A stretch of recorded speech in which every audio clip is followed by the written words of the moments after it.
Right here. Yeah. When you said earlier it was all or nothing this fight, does that mean if it ends up being nothing, that's going to be a retirement after this fight? Yeah. Yeah. 100%. How much pressure does I that put? Are you love. put on yourself? It's a big time pressure because I know I got to fight. I know you got to put these clauses on you. I'm not going to continue to fight to fight, man. My goal is I'm too competitive, man. I want to be the best in the world. I want that. I want that belt, and I want that other. I really want that other one. So that's kind of where I'm at. So if I can't have that, then I don't want anything. They keep it all.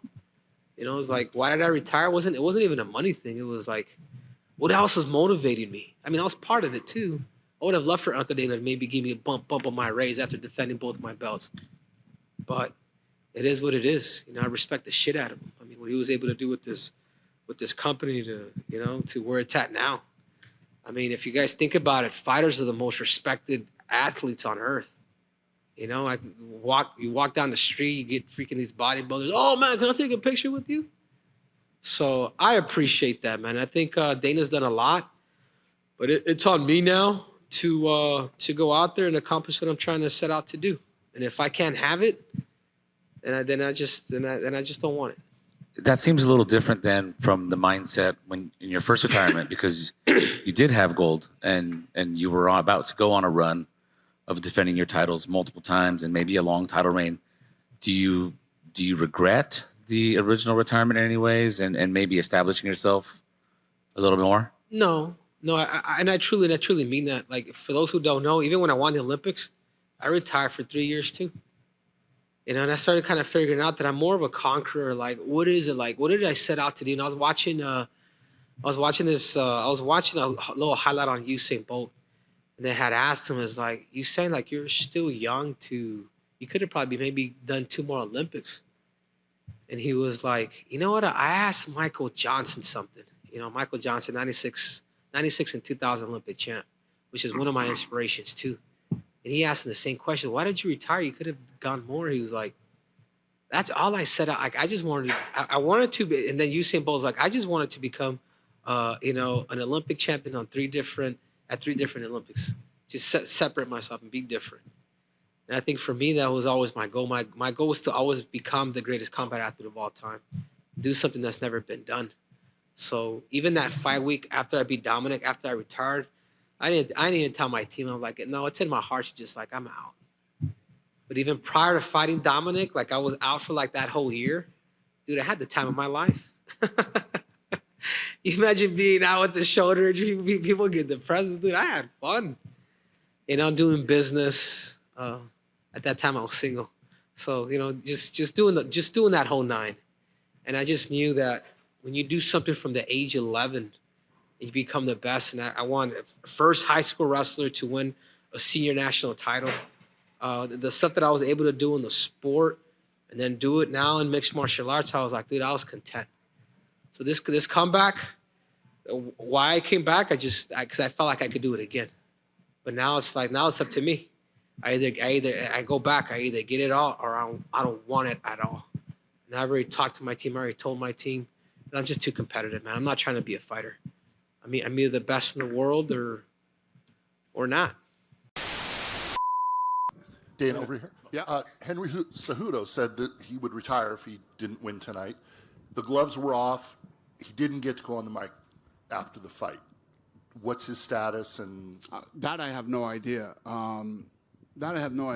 Listen, Merab was in a position where he wouldn't fight his friend. You know how we love that here when you won't do that. So, I haven't been thrilled with Merab. I don't like that attitude. You fight everybody, you do whatever. Merab went in there tonight, and he beat the former champion, Henry Cejudo. Henry Cejudo already retired, okay? He did the whole drop the gloves thing. Tonight was Merab's night. Merab went in there. He fought the number 3 guy in the world, former world champion. He won easily, won the fight. Tonight was Merab's night. If he wants to retire again, he could do that here or somewhere else. You don't give the mic to Cejudo tonight. Tonight was Merab's night. Thank you. Yep. Right here. While we're on the topic of other promotions, BKFC's head, David Feldman, spoke very highly of you, called you an ally, and we heard from Mike Perry that there was some sort of offer to buy the promotion. Can you give any life to that claim or any possible talent exchange that might be in the works? I like that guy, too. He's a nice guy. First time we met, absolutely no truth in that whatsoever. Any truth to the rumors about possible talent exchange? No. Thank you. Okay.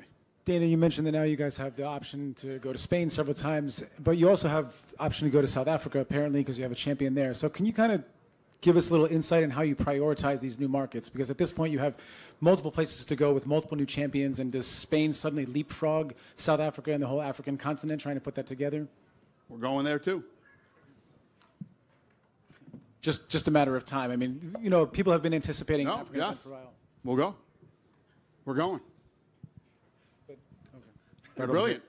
You're fucking brilliant. Yeah. Great question. That's the answer. Right over here, Dana. Yes, sir. With regard to Conor McGregor, what is the holdup with his return? What do you mean? Well, I mean, the Ultimate Fighter was over back in August, and I can't imagine the plan was for him to be out as long as he's been. Well, the first problem was that he broke that shin bone. He was recovering from that. That was one of the reasons we had it on. The other problem is he's fucking rich. And how does that present an issue to you with negotiations? What do you mean? Well, I'll ask, does Conor McGregor... Conor McGregor doesn't need money. So are we at a point here where Conor McGregor may never fight for the UFC? Can you say that? If you had shitloads of money, would you be sitting here right now asking me this fucking question?